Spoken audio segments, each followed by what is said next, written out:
Start. महोदय, हमारे देश में राजनीतिक विचारों में जितनी भिन्नता है, उसके मद्देनज़र यह एक असाधारण बात है, जबकि इनमें से ज़्यादातर लोग यही ठाने रहते हैं कि चाहे जो हो और जो भी मुद्दा हो, उन्हें विरोध करना है। चुनावों में झटकों और यदाकदा टेढ़े-मेढ़े रास्तों के बावजूद प्रधानमंत्री के नेतृत्व में जो नई आर्थिक नीति बनाई गई है, उसे राष्ट्रीय स्तर पर स्वीकार कर लिया गया है। माकपा से लेकर जनता दल और भाजपा तक आर्थिक क्षेत्र में मूलभूत सुधार के अलावा पंजाब में नाटकीय बदलाव आया है। बंदूक की लड़ाई की जगह अब पूरी तरह बैलेट की लड़ाई ने ले ली है। उस प्रदेश की जनता के लिए यह दूसरी आज़ादी से कुछ कम नहीं है। असम और उत्तर पूर्व के कई हिस्सों में भी ऐसे बदलाव आए हैं, हालांकि वे पंजाब जैसे नहीं हैं। ऐसा समझना कि आतंकवाद का खतरा टल गया है, बेशक गलत होगा, पर जो सफलताएं हमने पाई हैं, उन्हें स्वीकार न करना कम गलत नहीं होगा।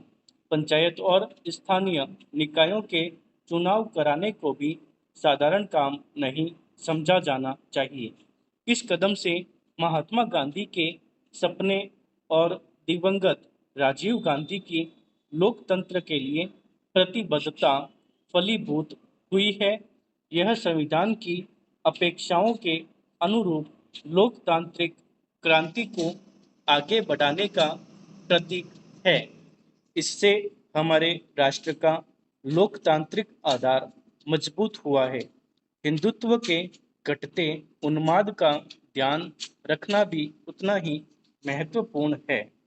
भाजपा और शिवसेना को चुनावी सफलता भले ही मिल गई हो, पर राष्ट्रीय स्वयंसेवक संघ का नेतृत्व भी मानता है कि उसका मुख्य कारण कुछ राज्यों में भ्रष्टाचार, बढ़ती कीमतों, बेरोजगारी आदि जैसी सामान्य समस्याओं से निपटने में कांग्रेस सरकार की नाकामी थी, न कि सांप्रदायिक भावनाएं। हिंदू सांप्रदायिकतावाद में स्पष्ट कमी आना बहुत बड़ी राष्ट्रीय उपलब्धि है।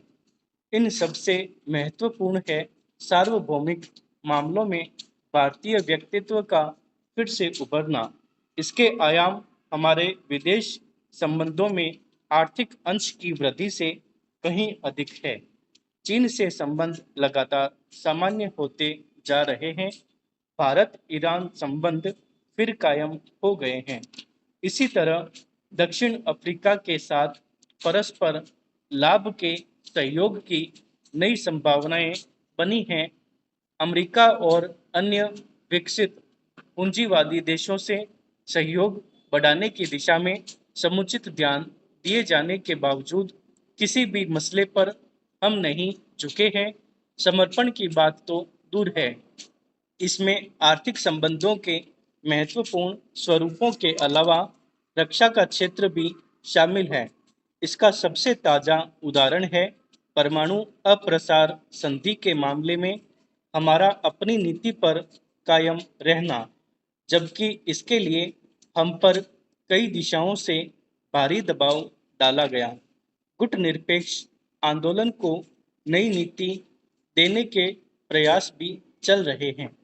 इन सब उपलब्धियों को मिलाकर एक वाक्य यह है कि प्रधानमंत्री ने सबसे बड़ा काम यह किया है कि हमारे देश में शासन पुनः स्थापित कर दिया और लोकतंत्र को सुदृढ़ बनाया।